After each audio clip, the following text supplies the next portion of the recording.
अस्सलाम वालेकुम। कैसे हैं आप सब? उम्मीद करता हूँ आप सब ठीक ठाक होंगे। आज एक और नई वीडियो के साथ आपकी खिदमत में हाजिर हूँ। आज हम जो रेसिपी बनाने जा रहे हैं वो है खोया। तो आइए बिस्मिल्लाह करते हैं। अब हम इसमें 2 किलो दूध ऐड करेंगे।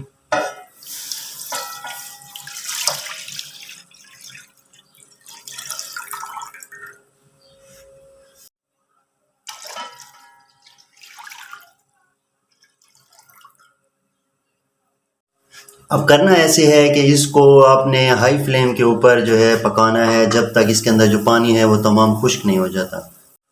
अभी देखें दूध के अंदर उबाल आ चुका है और ये अभी आहिस्ता आहिस्ता जो है ये कुछ टाइम लगेगा इसको खुश्क होने में। दूध अगर ज़्यादा फैट्स वाला हो, भैंस का दूध हो, तो उससे जो है खोया जो है वो ज़्यादा बनेगा, अच्छा बनेगा।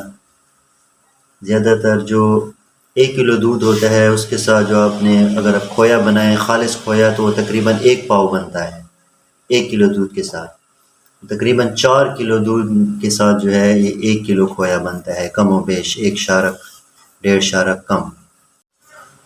तकरीबन दूध को उबलते हुए 15 मिनट हो चुके हैं। देखिए तकरीबन ये 2 किलो में से अभी 1 किलो रह चुका है। ये देखें दोस्तों, तकरीबन 5 से 10 मिनट के बाद ये अभी तकरीबन खुश्क हो चुका है। ये देखिए खोया बनने का अमल शुरू हो चुका है। यहाँ पे आपने ख्याल करना है कि आँच को आपने आहिस्ता कर देना है और इसके अंदर अभी जो है ना आपने मुतवातिर ये जो है चमचा है आपका या आपका खुरपा है वो मुतवातिर हिलाते रहना है।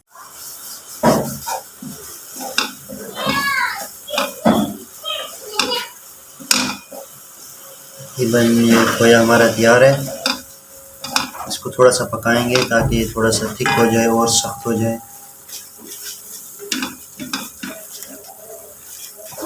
जो मैंने घर में ट्राई किया हुआ है। हमारा खोया तैयार हो चुका है। अभी हम इसकी आंच बंद करेंगे